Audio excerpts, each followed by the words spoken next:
अरे क्या मम्मी, सुबह के 8 बज गए हैं, 4 लोगों का खाना नहीं बनता आपसे। अब मैं ऑफिस क्या लेके जाऊंगा? आज मुझे लगता है फिर भूखा रहना पड़ेगा आपकी वजह से। जा जाके अपनी नाई माँ को उठा ले, सोई पड़ी है जो। शर्म नहीं आती तुझे? उसे तो बोल रहा है आराम कर आराम कर, और इस बूढ़ी माँ से काम करवा रहा है। अरे मम्मी, आपको पता तो है कि ज्योति की तबीयत ठीक नहीं है, वो इस वजह से सो रही है। अरे सारा पता है मुझे कितनी की बीमार है। ये सारे ना ड्रामे हैं, ड्रामे, सिर्फ मेरे से काम करवाने के लिए। और तुझे तुझे तो अपनी माँ का दर्द दिखाई नहीं देता। मुझे तो लगता है मैंने इसी दिन के लिए तुझे पैदा किया था।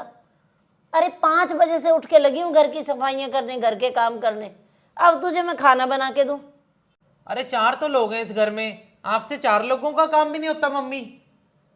हद करते हो। घर की एक बार सफाई कर दो ना, पूरा दिन सफाई करने की जरूरत नहीं रहती। चलो मैं जा रहा हूँ, खाना बाहर ही खा लूंगा। ज्योति को उठा के दवाई दे देना उसे। कितनी बदतमीजी करता है आशु। क्या करूँ मैं? एक बेटी है जो दर्द समझती है, उसी को फ़ोन करती हूँ।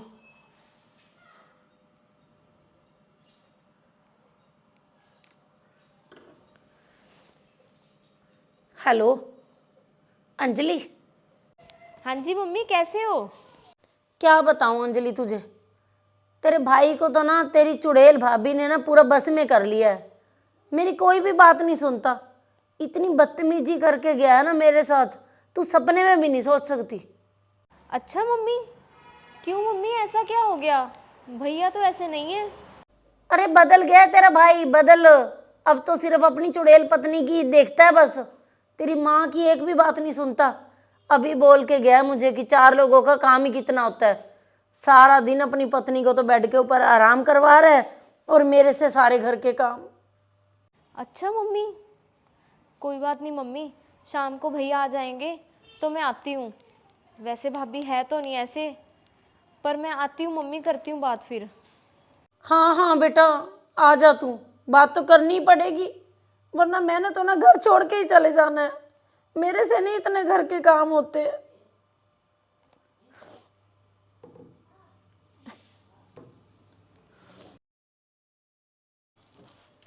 मम्मी। अरे आजा आजा अंजलि। अरे मम्मी, आप तो सच में खाना बना रहे हो। भाभी कहाँ पर है? तेरी भाभी तो ना सोई पड़ी है। पर मम्मी, ये कोई सोने का टाइम तो है नहीं। क्या हुआ? भाभी की तबीयत तो ठीक है ना? अरे खाना खाने के टाइम तो अच्छी भली होती है तेरी भाभी, बस काम करने के टाइम ही बीमारी पड़ने लगी है। पर मम्मी, जहाँ तक मैं भाभी को जानती हूँ, भाभी तो ऐसी नहीं थी। तुझे आए बता कितना टाइम हो गया? तू तो अपनी माँ को देखने ही नहीं आती। और तुझे तो तेरी भाभी अच्छी लगेगी। जब तू रहने आई थी ना, तब तेरी भाभी की शादी को हुए कितने दिन थे? अरे नई नई थी, रंग तो अब दिखा रही है। चूल्हा चौका करने के टाइम तो मौत पड़ने लगी है। सारा घर का काम ना मैं ही करती हूँ। क्या बताऊँ अंजलि तुझे, मैं तो ऐसे मर जाऊंगी। अरे मम्मी, आप ऐसे मत बोलो, मैं बात करती हूँ भैया से। अरे अंजलि, तू कब आई? अरे मम्मी, मुझे आप फोन कर देते, मैं कुछ खाने पीने का ले आता। खाने का बस कर, जा तू कर अपनी बीवी की जाके सेवा। बना रही है ना तेरी माँ रोटियां, खिला लेगी अपनी बेटी को। अरे भैया, ये उम्र है कोई मम्मी की खाना बनाने की? भाभी कहाँ पर है? भाभी क्यों नहीं खाना बना सकते? मुझे इतने दिन से मम्मी फोन पर बता रहे हैं कि सारे के सारे घर के काम मम्मी कर रहे हैं।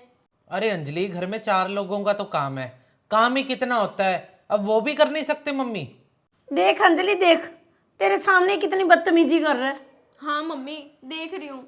मुझे तो भैया इस बात का यकीन ही नहीं आ रहा था कि मम्मी के साथ आप ऐसे बदतमीजी से बात कर सकते हो। अरे भैया, कुछ तो शर्म करो। मम्मी की अब उम्र कितनी हो गई है? मम्मी से काम होते हैं क्या? आप तो कह देते हो 4 लोगों का काम ही कितना होता है। झाड़ू पोछा, बर्तन, कपड़े, खाना बनाना, काम तो सारा ही होता है ना, चाहे वो 4 लोगों का हो चाहे वो 10 लोगों का हो। अरे मम्मी, आप तो ज्योति को हमेशा यही बोलते थे कि 4 लोगों का काम ही कितना होता है, वो भी नहीं हो रहा उससे।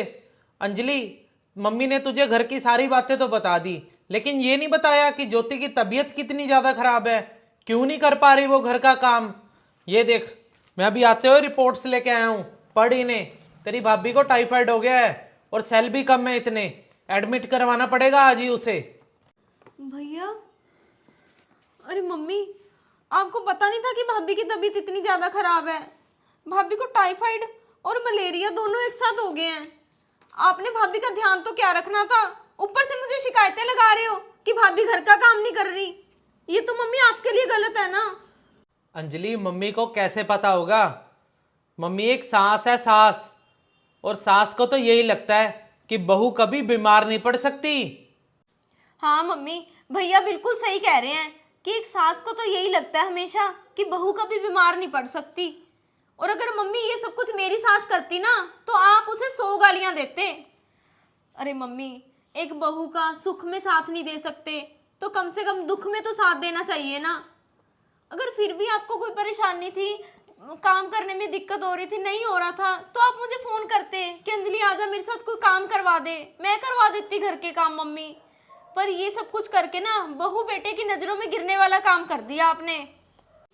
अंजलि, अब छोड़ इस लड़ाई को, तू ना चल मेरे साथ। तेरी भाभी को आज ही एडमिट करवाना पड़ेगा, उसकी तबीयत ठीक नहीं है।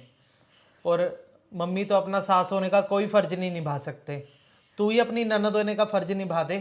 थोड़े दिन रुक जा यहाँ पे। अरे बेटा, मुझे माफ़ कर दे तू, मुझे और शर्मिंदा ना कर। मैं बहू की नज़रों में तो पहले ही गिर गई हूँ, उसके साथ हॉस्पिटल तो नहीं जा सकती, पर बेटा मैं घर और बच्चों को पूरी तरह संभाल लूँगी। तुम टेंशन मत लो।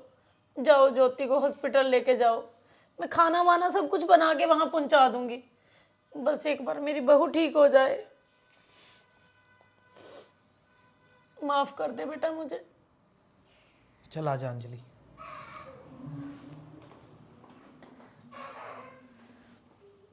एक सास को ना हमेशा ऐसा ही लगता है कि बहू तो पत्थर की बनी हुई है, वो नहीं कभी बीमार हो सकती।